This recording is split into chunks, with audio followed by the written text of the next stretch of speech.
Alright guys, I have a few things on the agenda today. I'm going to do some rehousings, but I'm also going to show you some teas that had molted, and also just adding a little decor to some of the existing enclosures. So I hope you enjoy. Alright, I decided to upgrade my male smaller Brachypomo abopilosum into this longer enclosure here. As you recall, I did not like these square ones because they were very annoying to shut on two of the sides here, and it would just disturb the tea too much to try to shut them all. So I just got sick and tired of dealing with them. So, and then plus I figured I'd just give him more room to run around. I made this side more damp than this side. This side's completely dry and that side's a little damp. You know, brackies don't really like it all that wet, but just enough to get a little drink. But I'm just going to scoop him in there. He's a nice guy. Come on. Yep, up, up, up, up. Up, up, up, up, up. He's so laid back. And just do that. Very gently. There you go. You even brought some of your old substrate with you. Hope you don't mind the flower, even though you're a guy. Some guys don't like flowers. Alrighty, let's see who else needs to transfer. Here's the Chilean copper. Forgot the first part of the scientific name, but it's Trichochichus scrofa, something like that. It's scrofa, something scrofa, and it's the Chilean copper. The name escapes me right now. But I'm going to move this one over as well into a, cause see, I really get tired of using these deli cups because it's just kind of annoying to have to, you know, pull the lid off of these, especially the ones that like to web on the, you know, on the underside of those. So, not that this one does, but just want to give this one a better enclosure. I think this one might be molting in the not too distant future. But so just like with the last one, I just dampened one side of the enclosure and left that side bone dry. So, and this is just a little baby, so not worried about getting a bite, even though they could. It's just, of course, this species is docile mostly anyway. Let's see if I can get you up here. Yeah. Can you get up there? It's got that little divot.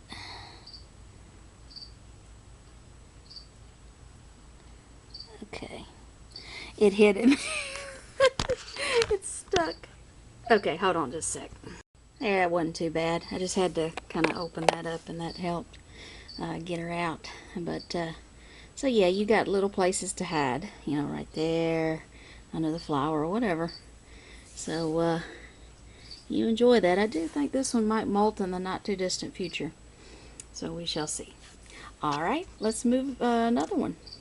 Alright, time to transfer the Chromatopomus pubescens into a larger enclosure, and one I like more. Just like with others, I dampen that side, and that side's dry, and I put some of its old cork bark in there with some of the webbing. Let's see if we can... This one is a little bit more skittish. There we go. Now get in there. Inside. Now let's not do what the scrofa did now. Down you go.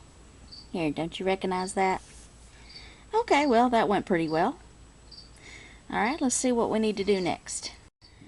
I hope my Acanthoscurria in subtilis is a girl, because most girls like pink compared to boys. So, this is my Acanthoscurria in subtilis. And let's see if I can get this one to scoot in.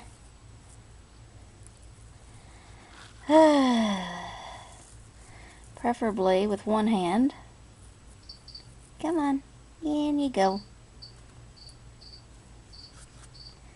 Come on, Scoochie. Scooches. Get in there. Like, but I don't want to go in there. I'm not used to it. There we go. Acanthoscurria insubtilis. Hope you don't mind the pink. Alright. Next. Glory, hallelujah. It finally happened. I thought this tea would never molt. Here's the molt. This is my Nhandu carapanensis. Finally molted. Only for me to discover that this is a male. I thought for sure that this was a female as slow as it was growing. Maybe it's just the species. And true, it's not one of my best eaters either. But for goodness sakes, you were supposed to be a female. Shame on you. Well, this is another tea I'm going to rehouse once I can find an enclosure to put it in. But yes, a boy. How dare you? Alright, but he's a handsome fella, isn't he? Yeah, he's handsome. Alright, just wanted to show you what he looks like now in his new clothes. Alright, let me show you who else molted. Look at this beauty. Avicularia avicularia. This is the one that was missing part of a leg. And for some weird reason, even after this molt, the little nub is still there. I mean, it doesn't really look like it got any better. Maybe it's a birth defect. I don't know. But, I mean, you would still think that it would rejuvenate, but it doesn't look much different to me. But sometimes it takes 2 molts to get it to be back to the way it was before. But anyway, I'm very happy that this Avic decided to finally molt. Now, unfortunately, the part of the molt that I would use to sex it with was just completely destroyed. However, I have gotten a very good ventral shot on this tarantula, and it was a very obvious female. So even though I couldn't sex it by the molt, which is the most accurate way to sex a tea, I did it by the next best way, ventrally, and I can very easily see that line there. You know, some teas is a little bit harder than others, but this one was very obvious. So let's just call this one a girl. Now, I do have some more molts to show you, but I'm going to wait until I feed my babies for that, because I had some babies molt and young juvies, and I'm going to feature them in the feeding video coming up anyway, so then you'll see them then. So, alright, very good. I mean, look at that. I mean, I don't know, the camera's just not doing it justice.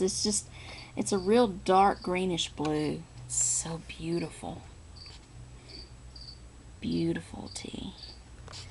See that little, I don't know if you can see it. There. You see, you can't see the pink toe right there. That's the leg, part of the leg that's missing there. That's okay, we love you anyway. Alright, let's see what else is on the agenda. Here's my very spazzo Nhandu chromatus. And since I took the cave out because I didn't like the how it molds so easily, I'm going to kind of redo her hut just a tad bit and add a cup, cover it with substrate, give her more substrate so she'll feel more secure. She's out in the open a lot, but she also likes to hide a lot too. So that's why I want to give her a place to run and hide to help her feel secure. So let's do that now.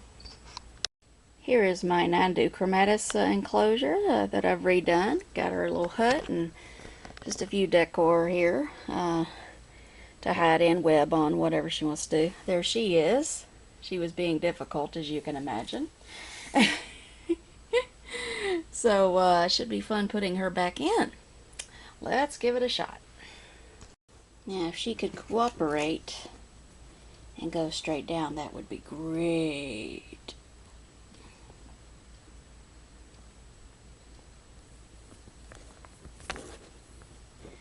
I know she'd rather turn around and give me a threat posture.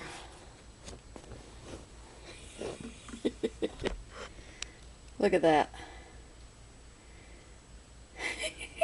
You know, we can just get this over with really quick if you would just turn around and go to your hut. Stubborn.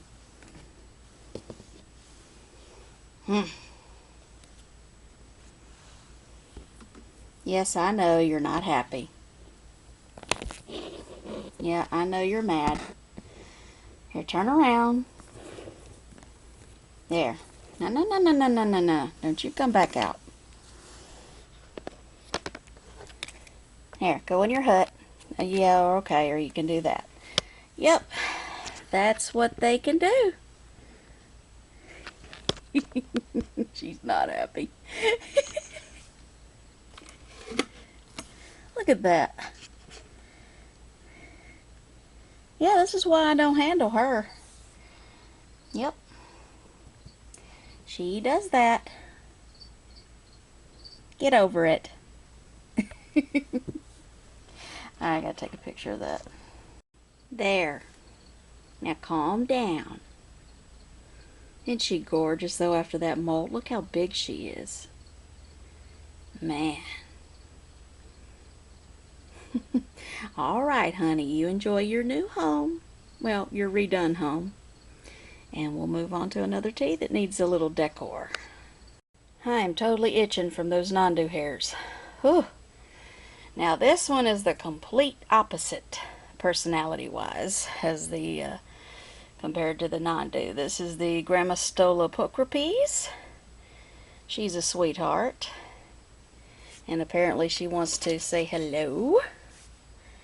What I'm going to do with her enclosure is kind of spruce it up a tad bit. Just looks kind of boring. Not that the tea really cares, but you know, just to give them more stuff to web over, maybe even hide in. But this one doesn't really take to a cave, so I'm not going to put a cave in it, but I don't think it likes its substrate because it's too damp. Because this one likes to likes to cover its water dish with substrate. Therefore, the substrate soaks in the water, and look what you have here. And then you find this tarantula like hanging out on the edge here. So I'm just going to kind of shuffle it around and get rid of some of the wet stuff and add more dry stuff, and we'll try it again with the water dish here and just kind of spruce it up a bit for this beautiful girl, which means I think I'm going to give her some pink, purplish pink flowers, so that'll look good with her. Alright, let's see what I can do. Look at her. She's got a little web hanging down from her abdomen right there. Silly girl. Yeah, I just added a little bit of fake plants and flowers and gave her a different type of water dish and all dry substrate, so I think she'll probably like it better. Like I said, she didn't use her cave when I had her one, so I took it out and decided just to leave her caveless. And if she wants to web over stuff, she can web over the decor. And like I've probably said before, decor is mainly for the keeper, just to look pretty, just kind of spruce up the enclosure a little bit. But you know, it gives tarantulas just something else to hide under or web over or whatever. You know, they don't really care what it looks like. But now what are you doing? Get back in there. Get in there, honey.